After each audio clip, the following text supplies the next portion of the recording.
Page 67, 9 lines from the top of the page. Rav Chisda v'Rav Sheshet kipage behade adade. Here we have two elements. Number one is the element of bitul reshut, which we discussed yesterday and day before yesterday, annulling the right over property. But also we learned the tremendous respect that the sages have to each other. So here they talk about giant sages, Rav Chisda and Rav Sheshet. When they meet each other, Rav Chisda merat'an sivfatei matniata de Rav Sheshet, Rav Sheshet marata kule gufim pulpele de Rav Chisda. Meaning, Rav Chisda was harif, meaning he was sharp, shrewd. Rav Sheshet was extremely erudite, meaning Rav Sheshet have a walking computer knowledge. Rav Chisda has the ability to dig in, to deep in a subject. So when they meet each other, they make it in our language. They say that Rav Chisda's lips were troubled from the teaching of Rav Sheshet, and Rav Sheshet's entire body shake from Rav Chisda's sharpness, which means that he has such a tremendous, ingenious brain. So in conjunction to our discussion, they said here, yesterday, we talk about annulling rights, bitul reshut. We express a situation that there are several partners over a certain property, and it turns that they made some arrangement in advance and things change during Shabbat. And therefore, they need to make some annulment of a right in order to allow the Eruv and in order to allow people to carry in the spot like a courtyard that belongs to several people. So we explained yesterday that according to Shmuel, remember what Shmuel said? He said that the sages put a decree of bitul reshut, annulling the right, in order to allow people to carry in one domain to another, and that apply. Shmuel conditioned it, and he said only if they made an eruv in advance before Shabbat, and also he said that if the situation change, meaning someone, neighbor who's a idolater, etc., came in during Shabbat, that's a problem. They basically forbid each other and to carry. Rabbi Yochanan said that bitul reshut, it's apply also even they are not forbid each other. For example, from one courtyard to another courtyard. So now Rav Chisda asked Rav Sheshet the question. He said, "Be'amina Rav Chisda me Rav Sheshet, shnei batim mishnei tzidei reshut harabim, uva'u nochrim ve'kifu mechitza b'Shabbat." Here is the situation. You have two houses that they are in two sides of a public domain. So let's use the Marota Daf, and it's a illustration number 235. Everyone see it? Mm-hmm. Gil? Yes. Okay. You have two properties across the street. At the middle of Shabbat, some people, non-Jews, whatever, strangers, came in and built this type of partition. What happened now? Now they create a situation that the middle part is Reshut HaYachid, is a private domain. So the question is, can we annul the right of some people during Shabbat in order for people to carry or not? In other words, can one person annul his right to the other so they'll be able to carry from here to here? Because what happened here, this part is no longer Reshut Harabim. Right. Yes. So wait, so they said, Aliba deman de amar, ein bitul reshut mechatzer lechatzer. If we go by the opinion that of the one who said that there is no renouncing of right from one courtyard to another, so they said, Lo tibayelach, you have no problem. Who is that one? Is Shmuel. He says, why? Because hashta di באו לעירובין מאתמול מצאו מערבי. אמרת הם בישור מיתור רשות מחצר לחצר. If they want to make the Eruv together before Shabbat, they can do that. And you said that 1 yard to another not carry the prohibition of not have the prohibition of carrying. הכה די באו לעירובין מאתמול ומעצם מערבי לא כל שכן. But now in our situation, that if the two houses want to make an Eruv before Shabbat, they couldn't do it. Why they couldn't do it? Because before Shabbat it was what? Well, it was Rishut Rabim. Excellent. It was a public domain. Mm-hmm. So, since it was Rishut Rabim, so they couldn't do it before Shabbat. So now, this one, doing Shabbat, it's not a reason, it's en siba levatel reshut. You have no reason to annul the right, because it's like nafla metzia. Suddenly you have a discovery at the middle of Shabbat, you found a lost item. So for sure, if they annul the right, if some neighbors annul the right, it doesn't help. Mm-hmm. So Kiti Bailach, what is the real question? Aliba de amar yesh bitul reshut mechatzer lechatzer. According to one who said at the middle of Shabbat, you can go ahead and annul the right of some neighbor from one to another. So here you have a question. Now let's see the whole point. Hatam de'ibai le'aruv me'etmol matzu me'arvei. Over there, if the neighbor wants to make an Eruv in advance before Shabbat, they can do it. Batulei name matze mevatel.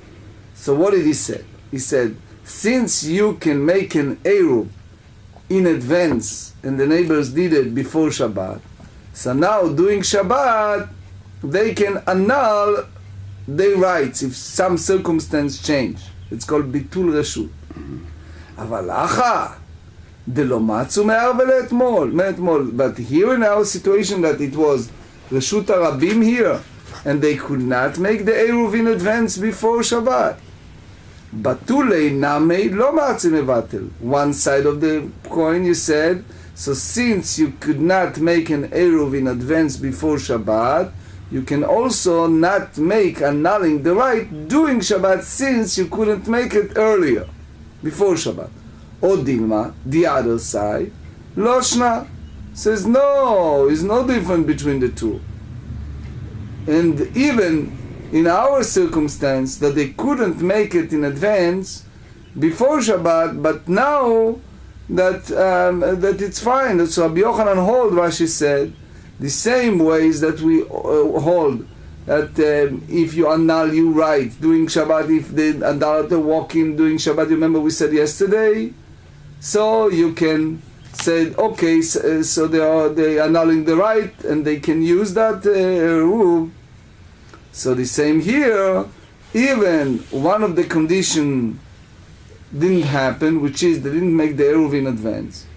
But since that happened now, so you can annul the rights. So it means, lekule alma, everyone agreed that since yesterday you couldn't do it, so you now cannot do it. But the big question is, according to Rabbi Yochanan, if this happened during Shabbat, if we can depend on that to make it. Amarli, Rav Sheshet, this is very serious question, very deep question. Does everyone understand this question?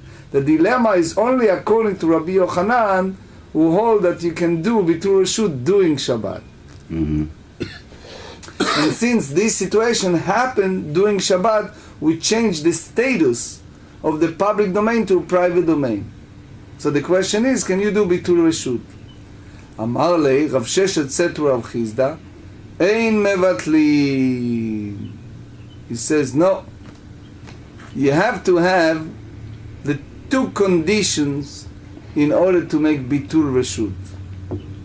Meaning, you need to have, number one, the Eruv in advance, before Shabbat. And then you can go ahead and do this. So, we also learn that if during Shabbat things change, they made an Eruv in advance, and an idolater walk in at the middle of Shabbat that he is living there, and their Eruv is annulled, no longer existed. So Rabbi Yochanan said, guess what? Now they can rent it from that fellow, the idolater, and they take his right in our sense, and now the people who live there annul the right to one of them. So Shmuel said that you cannot do in this type of condition because the condition of making the Eruv, it's not fulfilled properly here. Why? Because they could not make this type of Eruv yesterday before Shabbat that will be good now after the non-Jew came in to the picture. So now Rav Chizda asked him the next question. He said, what do you do met nochri b'Shabbat? What do you do if you have sharing a yard of several Jews with a fellow, and they did not make this arrangement in advance with the non-Jew that they want to rent that part from him. So, and they didn't make the proper Eruv between them. Now, all of a sudden, at the middle of Shabbat, this fellow, the neighbor, passed away. Now, he passed, and in this scenario, his heirs, his children or grandchildren, they're not in that yard.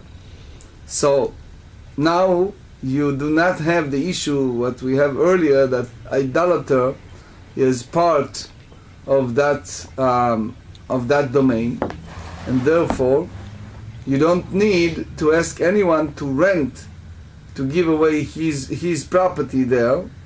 The only thing you need the annulment from all the people who live in that development. So you ask Mao, so now can they do that or not? In the middle of Shabbat. Aliba demande amar sochrin lo tiba elach. According to one who said that, who is the one?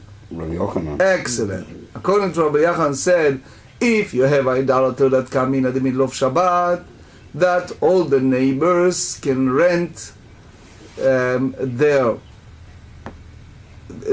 join and they rent from him that part, and therefore they annul the right. So again, you need two conditions. One to rent from him, the second to annul the right. Lo tiba elach. You don't have an issue here. Hashta tartei avid dinan. Now that we have two decree to allow carry in that yard, which means first renting and then annulling, right? So you need to have these two conditions. Chada mibaya. So if you don't need only one decree, which means only annulling the rights alone, so for sure we can do it. Ela kiti bailach. The only question you have here is aliba demande amar ein sochrin, by the one who said that you cannot go and do it, which means it's according to Shmuel, who said that if you have idolater that came in at the middle of Shabbat, you cannot do it during Shabbat. They cannot rent his property during Shabbat and then to annul their right to one of them. Now the question is, Tartehu de lo avdinan. The two things, which is number one, bitul reshut, annulling the and in addition to what? Schirut, to rent his domain. We do not do it together in order to allow carrying that yard. Hachada avdinan, but one thing which is annulling the right alone, you can do it. Or dilma lo leoshna, or you may say that it's no difference. And also, when this idolater passed during Shabbat, the only thing you need is to take all the people who live in that development, they annul the right to one person, and then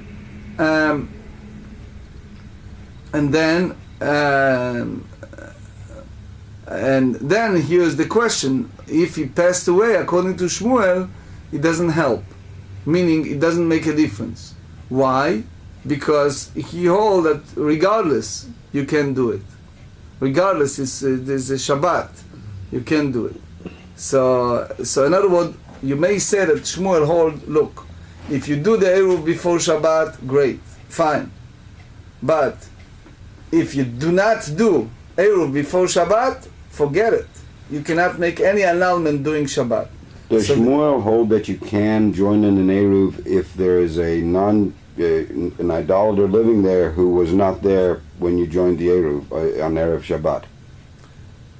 So they were gone. So then you can join. It's obvious because he is a partner in that development. Okay, so even though the non-Jew wasn't there at the time they joined the Eruv, it's okay to join for them to join the Eruv. Wait, why it's okay? No, that's what I'm asking. No. On Erev Shabbat, it was Erev Shabbat. You have one of the neighbor who was not there. Who's a non-Jew, who was not there. Who was non-Jew. Everybody joined the Eruv. Mm-hmm. They have the assumption that he's in Honolulu. So that's acceptable then for all of them to join an Eruv that he's not there. And Shmuel holds that that's an acceptable Eruv. Yeah, okay, I just want to make, okay. Then things change. I understand. Okay, thank you. So they said, but there is a point here that the big question is, what did the Shmuel hold really in a case like you mentioned? Mm-hmm. If Shmuel still hold that if is a potential, if we know that this guy may come back on Shabbat, maybe come back, if that's the whole concept of Eruv in advance is an Eruv that it's take hold or not. Right. So if you go up to this discussion, we hold that we don't even bring this issue. We just say that they're all joining, and if he comes, we have an issue. But here, since we start digging in this subject, they start asking the first question. Amar le, Rav Sheshet responded to him and he said, Ani omer mevatlin, ve'amnuna amar ein mevatlin. Oh, la. He said, you cannot compare between the two incidences. Rav Sheshet said to Rav Chizda, I hold that they can annul. He says, I hold that they can do it. But he means to say you cannot compare. If the non-Jew, the idolater came doing Shabbat, so they cannot annul. Why? Because they couldn't do it before Shabbat. Why? Because the non-Jew wasn't there to transfer his right. Well, that was my question before. Yes. So if he's not there, then he couldn't transfer his right. So they can't really. That's what Rav Sheshet said to Rav Chizda. Okay. Yes, since he wasn't there, forget it. Sorry, I got a little ahead of myself. Amnuna said, he said, you cannot mevatel, you cannot annul it. So again, if you go there, he says, in such a case, one may renounce his right. What Ravuna said, one may not renounce his right. So you see here the sensitive Tosfot here elaborates on that. He said, because he says this was a Reshut Rabim, is a public domain before Shabbat. So therefore it's an issue, because think together. It was a public domain, that middle part between the two properties. It was a public domain before Shabbat, so it's a public domain. So no one even think about caring. It's right. biblical. You couldn't make a. You couldn't make an. They're biblical. That's it. So by the Torah you cannot carry. Period. Now all of a sudden things change. So what do? So there's a continuation of discussion. They said how far the neighbor, the idolater neighbor, have influence on the place that he lives. For example, if he has a property that has an opening to that alleyway. So let's look at the Ameora Daf, Ameora Mavoar, the illustration number 236.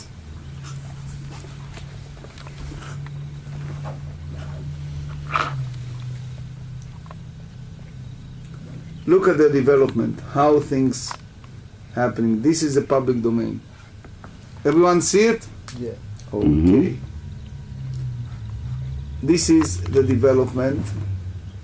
This is the alleyway. And this is the property, one of the places of the non-Jew. Okay?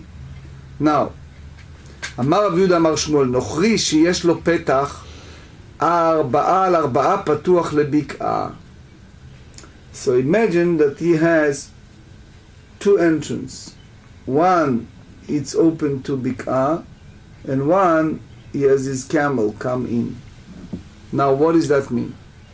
He has one entrance like everyone else to come out, and he uses it for big loaded. They show here an example of camels, right?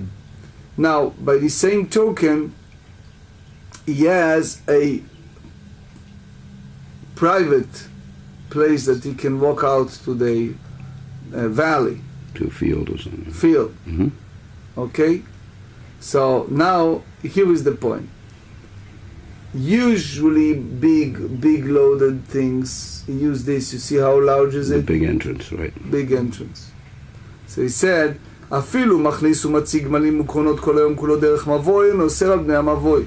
Even he carry in and out all day long, loaded a lot of things, is not forbids for the people in the alleyway to walk. Why? Because his essence, עיקר דעתו, his mindset is basically this part. Because that's private. Meaning, only if you have no other choice, if you need to load it and unload it, he used this big entrance. So even you see him doing Shabbat, bringing camels, bringing heavy loaded things, it's because you have no other choice, because that's the big entrance. But again, Ikar Da'ato, his main point is the small area. מאי טעמה? בפיתחא דמייחד לה בהוא ניחא. So it's the entrance that he exclusively is the preferable for him, which means even that he have a small size, that idolater, what do you have in his mind? No, you tell me. He holds that this is his main entrance. His main entrance. Because that's what he used to open the alleyway, when that's his convenience, that's the place that he would like to use, that's his private spot. His mind is always here. Now, Ibaileu. So now I ask another question. By the way, this point is also practical halacha. The Tur Shulchan Aruch Orach Chaim Shin Pei Tet 389. He says that that this one, it's considering like petach she'eno ragil, like something that is unusual for him to use. Even you see him loaded and unloaded, because that's not his favor. Ibaileu. So now they ask the next question. Karpaf. Remember, we discussed in the past karpaf. Karpaf is like outside of the field. You have a storage place, right? Like wood and it's with partitions all around. Mahu. What's the din? Do you say that since you have an entrance to the karpaf, it's much convenience for him to use that specific entrance from that mavoy, or the other? Amar Rav Nachman Mishmei de Ulpena. Ulpena, so Rashi said, Sheshama mirabo verabo mirabo, which means that he heard from his teacher to his teacher.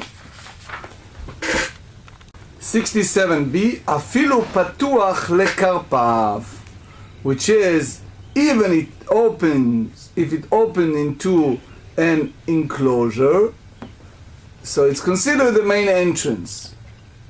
So you remember that this karpav, this enclosure, it's not large. So it's not, we don't specify it, it's just a smaller.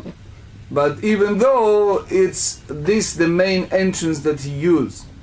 So it's a side note, you see here Rashi said, Nicha lebeit fei, that Rashi said that it's much convenience for him there. And therefore the Ika virat fei mimavoy, that's a better airspace from the mavoy. And therefore he is not forbidden to people in the alleyway. The Ra'avad said that if the courtyard is a spacious entrance, so that the opening to that karpav, there is no distinction between large and small enclosures. But you see that the Rashba and the Ritva said that no, that it has to be 4 by 4 handbreadth. That's the minimum size of the entrance. But the same halacha apply any size. We'll later deal with the practical halacha. So they said here, Rabba v'Rav Yosef da'amrit ravayu. Rabba v'Rav Yosef, they both said, Nochri beit se'atayim oser. Now we talk about measurement.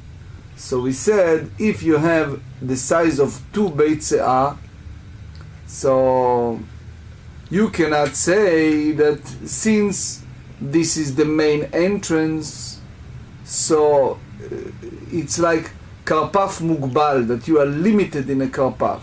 So he said up to that point, it's not convenience for him to use that more than the alleyway. So that's forbidden. But he says, yoter mibetzaatayim eno oser.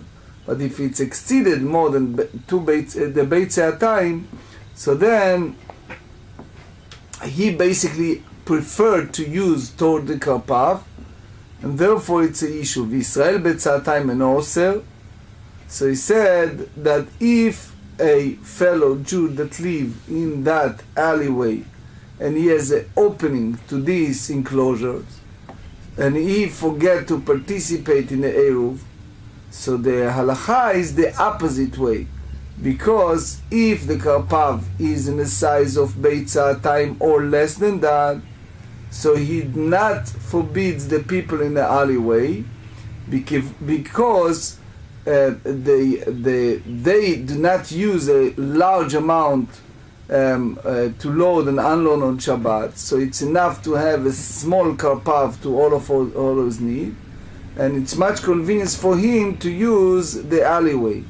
Yoter mi beit se'atayim oser, but if he's exceeded more than beit se'atayim, forbid, because it's already like a Carmelite, so the fellow Jew cannot carry there, because it exceeded more than 4 handbreadth, and therefore most probably much convenience for him to use the mavoy. Be'amina Rabba bar Chaklai meravuna. Patuach lekarpaf mao. So I ask a question here, if you have this idolater courtyard opens into an alleyway, and it has an entrance that open into that karpav, that the enclosure. So what do you say? So he said, Amar le hare amru beitzatayim oser yoter beitzatayim eno oser.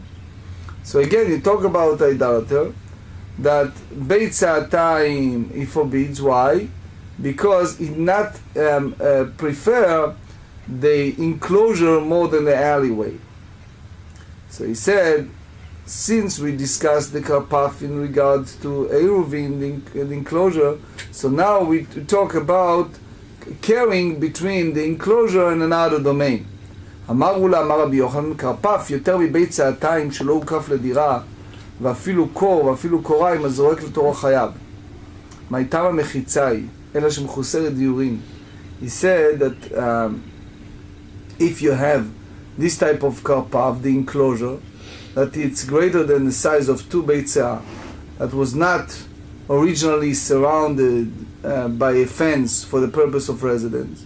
So even is allowed in a field that produce a crop of 1 core, or even 2 core, one who is inevitably thrown an object into it, so he's liable for chatat, for a sin offering. Just so I understand, if it's greater than 2 beitzah, it's considered a Carmelite. Yes. And if the karpaf is less, is it Rishon Makom Patur?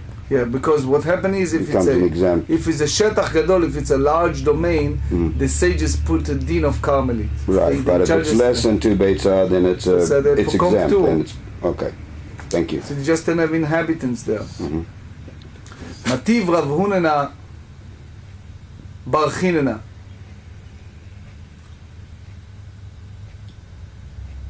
Stela Shebayam. So you ask a question, what happened in the rock protruding from the sea? We live here in the sea area, so it's applied to some application, right? So they said, Gavo 10 ורוחב 4, אין מטלטלים, לא מתוכו לים ולא מלאה מתוכו, פחות מכאן מטלטלים. He says, if the height is a 10 handbreadth above the sea water, the water, right? And the length is 4 by 4 or more, so you cannot carry even less than 4 cubits, not from the sea and not outside, or from the sea to it on Shabbat, right? Because the rock has a status of a private domain, and the sea is a Carmelite, and it's prohibited to carry from private domain to Carmelite, or from Carmelite to private domain on Shabbat. But he said, if pachot mikan, if it's smaller than this, which means either by the height or by the width, so he said metaltelin, you can go ahead and carry to or from it. Ad kama, how large the rock can be? Ad betzatayim, ad 2 beitzah. So now we elaborate on that. He said, ahaya, to which part of the Braita you said it?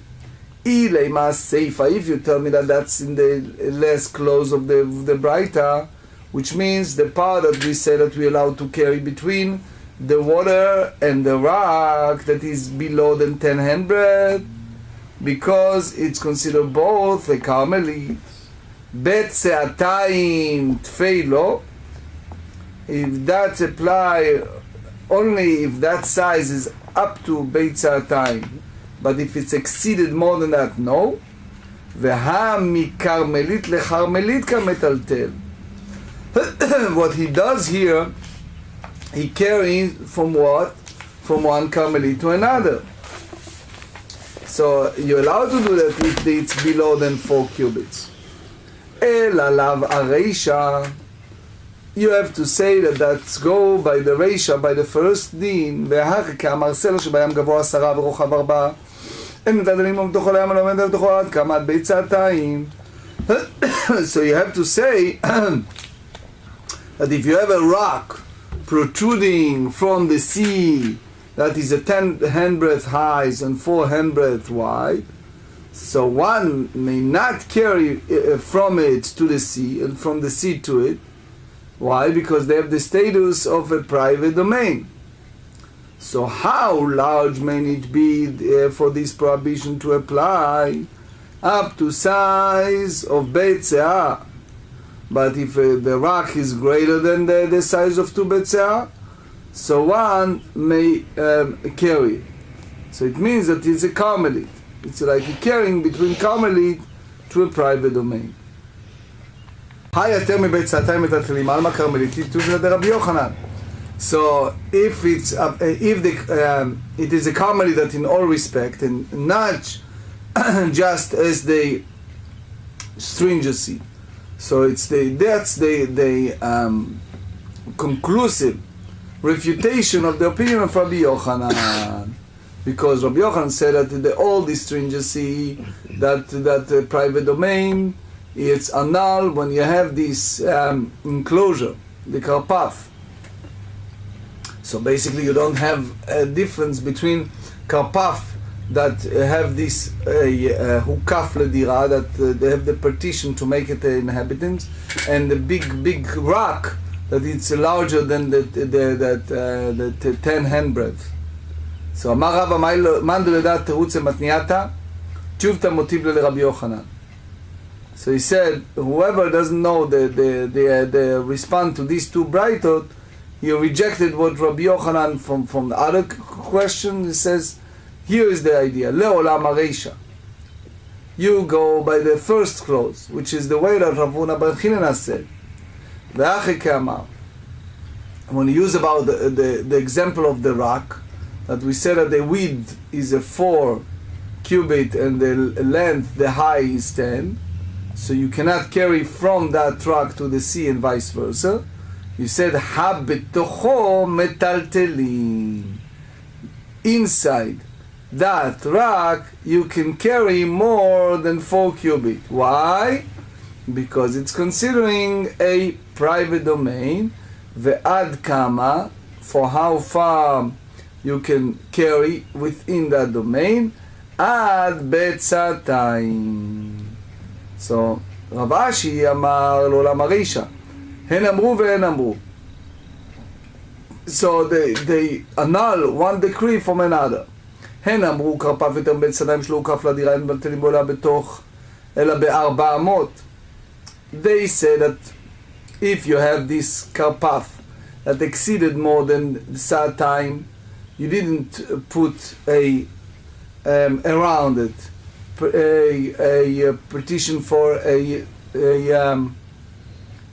inhabitants for people to dwell. So it's by the Torah is Reshut HaYachid, is a private domain. But we hold it as a Carmelite that you can carry only in 4 cubits and nothing more.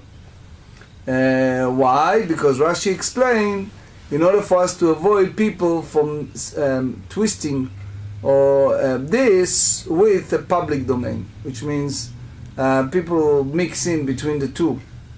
And they, meaning the sages that put decree usually that you do not carry between private domain to Carmelite, so they make the exception, which is if it's exceeded more than 2 sa'atayim, that shelo kaf ladira, that doesn't make that. Bet sa'atayim de share letiltulei. So bet sa'atayim, that usually you can carry there without no limitations. Asre Rabbanan letiltulei. So the sages prohibited carry from the sea to it, and from it to the sea. לא מן הים בתוכו ולא תוכל הים. מה איתמה? רשות היחיד גמורה היא. It's a totally what? A private domain. So if it's the reason for it is since it is the rock is a full-fledged private domain, and they do not permit one to carry from private domain to a Carmelite or vice versa. So they said, Umayishna. So what's the difference between the two decree that the sages annul? They put the prohibition, they allow to carry. So they said as follows. So the people said, oh, it's a private domain and we can carry everywhere. So I want you to understand one concept. karpaf that is more than beitza time, it's a chumra de rabbanan, is a stringency from the sages. Because from the Torah, the minute you have those partitions, it's considering a private domain. It's a Reshut HaYachid. So they said, people mistakenly, what do they think? They think that this is a private domain, and they will come to carry it in any place, more than the 4 cubits. So that's the real idea that the sages to prohibit carrying from the rock to the sea. People who think that it's a full-fledged private domain, and they will carry on it. So since all these decrees is a rabbinic in nature, so the sages permitted carrying from private domain to a Carmelite in this case in order to prevent people from violating a different rabbinic decree, which prohibits carrying in an enclosure that is greater than a size of 2 beit se'ah.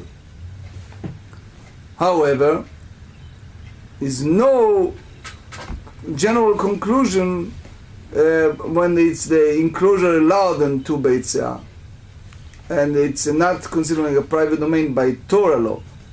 And umayishna, and what's the difference between decree that caused the sages to choose to upload the one and decree that not? So they said tocho shachiach mitocho layam minayam mitocho lo shchiach. He says the within the rock is common, which means carrying from it to the sea and from the sea to it is not common. So basically, what the sages permitted to carrying is less likely scenario in order to reinforce the decree against carrying within the rock, which is the more common situation. Now, we're bringing a story, and that's the conclusion of our shiur today. But this is a story that teaches several lessons. We're going to learn the lessons of Eruvei Chatzerot, that they carry in the different, within the development between the several properties, and also Shitufei Mevorot, the joint aisle. But we use also an example of Brit Milah. We know that there is a mitzvah to do the Brit, to do the circumcision at the 8 days, and it's regardless if it's occurred during the week or it's in Shabbat.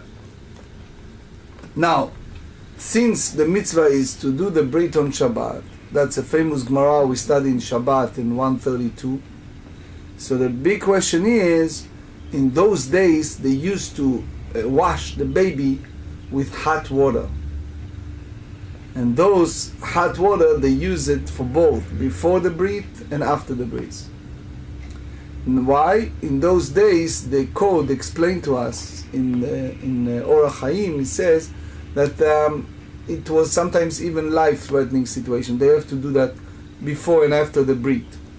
And nowadays it's different. It's no longer dangerous situation, and it's not in danger of the life of a baby if you don't wash it in advance or afterward. Now, we specifically speak about a situation that those hot water that were prepared in advance before Shabbat, which means they put a big jar and put the hot water and they lock it to observe the heat before Shabbat, and all of a sudden they spill out during Shabbat, and it was just before the breeze. Rashi said that it happened before the breeze. Tosfot said even it's after the breeze, but they need right away more hot water, and they have issue that it's the life of the baby, it's in danger. So here is the story. Hahu Yenuka the Ishtapi Chamime. It was a baby whose warm water, which had been prepared for his Shabbat, Brit Milah, spilled. So, Amar lehu Rabba, so Rabba said to them, Neitulei Chamimei migo batai. He has a yard, joint yard, And he said, go to my yard and pick up the water, and for him, and for him for my house. Amar le Abaye ve'alo arvina. Abaye said to him, how you do that? We did not establish an Eruv in a courtyard, so you cannot carry the water. Amar le nismoch hashituf. Oh, what does that mean? No, you guys tell me. What does that mean? What did he try to tell him? Nismoch hashituf. What we depend now? Let's rely on the merging of the alleyway, which may serve as a place of adjoining of courtyard in pressing circumstances such as this. So basically, even we didn't do Eruv Chatzerot. So Tosfot here have issues with that. Rashi also comment. Samarle halo shatfino. We didn't even do that in advance before. We did not establish a merging half alleyway before Shabbat. So how we do that? So Ravas suggests Neimru le'lenochri le'itelei. So how about if you ask an Anju to bring a warm water for him, even though it is generally prohibited to instruct an Anju to perform a labor for a Jew that is involved with the desecration of Shabbat. Amar Abaye, Bael be'ai le'ot ve'lemar ve'lo shavken le'Rav Yosef. He says, I wanted to raise an objection against what you said, which is Rabbah, but Rav Yosef will not let me do it.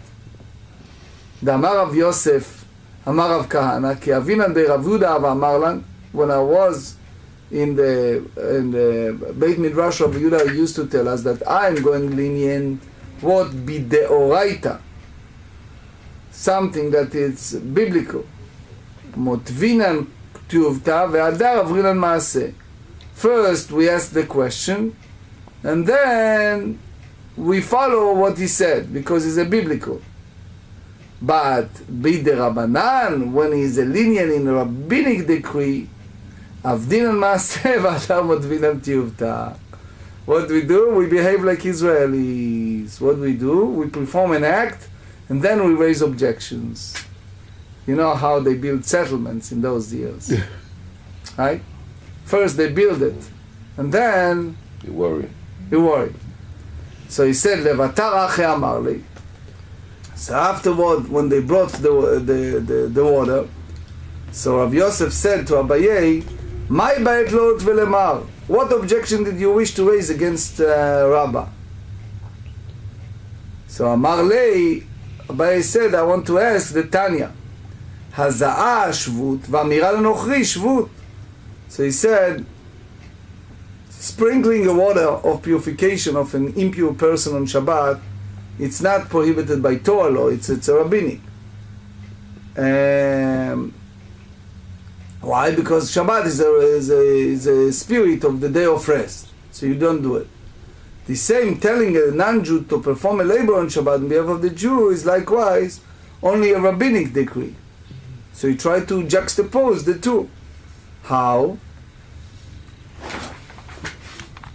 68. מה הזעה שבות ואינה דוחה את השבת? אף אמירה לנוכרי שבות ואינה דוחה את השבת. The same way as purification, it's forbidden only by rabbinic law. So, and does not override Shabbat even for the purpose of a mitzvah. So he said the same thing, that telling a non-Jew to perform a prohibited labor on Shabbat is prohibited by rabbinic decree and does not override Shabbat. So now the question is, could Rabbah suggest that they instruct a non-Jew, and basically he is going to transgress a rabbinic decree? You remember the story of the Brit on the 8th day? Amar lei, Rav Yosef responded to Abaye and he said, Velo shane lach ben shvut de'id b'maaseh le'shvut de'id b'maaseh. So there's no differentiate between rabbinic decree that involve an action and rabbinic decree that not involve an action. So to tell a non-Jew to do a walk on Shabbat, for some work that forbid for a Jew to do by the biblical, that's something that is you cannot do even for the purpose of mitzvah. But to tell him to do something that it's not considering a labor, that the only prohibition for a Jew is a rabbinic, so you can allow for the purpose of mitzvah, such as Brit Milah. Rambam disagree, by the way. And Rambam said in Chot Shabbat, chapter 6, he said that even someone who's in other circumstance, like he doesn't feel well, etc., it's the same, apply the same. The Amar, that Rabbah said, Lo Amar lenochri zer achem, which means that he did not say to a non-Jew, go and heat the water on Shabbat. He only told him to transfer something from one domain to another, which does not involve an action, and therefore is less severe.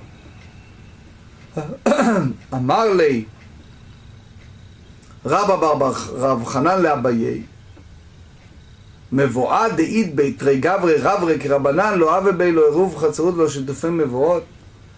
You're going to tell me that you have this type of alleyway that contain two such a tremendous sages like Rabbi and Abaye?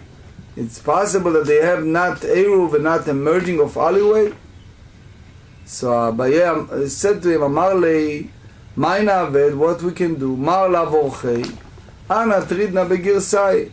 Rabba, it's not appropriate for him to run around all these people that living in an alleyway and collect fun to make a join. It's not proper for him to do it. I am too busy with study to do that. So he said, Inu lo mashgachi. So the other people who live in that domain, in that development, they don't pay attention. V'ye'akne lehu pita besala. But if I give them part of my basket, which means in order for them to participate, to be part of the mavoi, that it's not bother me with my study, it wasn't of any help. Why? Kevan de'ibau laminaye v'la'efshar litva nihalyu. Because if they didn't ask me, the people of the alleyway, their portion, in order to eat it, I cannot give up mine every Shabbat to give them. So it means that I do not mean to do a full kinyan in my portion with them. Ubatil shituf. So it's not really joining if one partner doesn't mean seriously that he is planning to share. The Tanya, if you have one guy, you have 10 people that join the shituf, right? There's one guy come in and he says, I need wine, I need oil.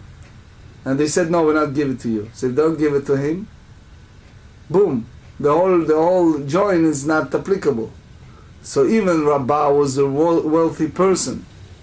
So he can give up his part because either he was a head of yeshiva, he was too busy, and the people was there all day long. And therefore he couldn't do it. So how about if you meaning you honor Abaye, you take the 1/4 of this vinegar and you join with everyone else. So he said, Tanya en mishtatfin beotzar. So he said that we taught in the Braita that one may not use food in the storeroom for emerging of alleyway, as it's not clear which specific portion of the food is being set aside for the purpose. So the same halacha will apply if there's an unspecific quarter log of vinegar or in a barrel. V'atanya mishtadfin, we learn that they can do it. Amar Rav Shai lo kashya, Beit Shammai Beit Hillel. Rav Shai said it's not a question because it's a disputation between Beit Shammai and Beit Hillel. Beit Shammai and Beit Hillel disagree about whether or not to apply the principle of retroactive clarification. One said that you can do it. The Beit Shammai said that you cannot do it. Beit Hillel said you can make a retroactive clarification, and therefore in advance you can make this partnership. But Shammai said you cannot do it. Now we're going to a practical halachot. So the first halacha is the idea of having a partition on Shabbat. The principle is that a partition erected on Shabbat, even intentionally and even by a Jew, is considering a partition according to a Torah law. If it was erected by a non-Jew, as in the case, it may rely upon even according to rabbinic law. So here you have two domains. It's a private domain, this is a public domain, and this partition erected suddenly during Shabbat. That's the discussion. We also said that if it was two houses that they enclose in a partition on Shabbat, if two houses on opposite side of a public domain were enclosed in a partition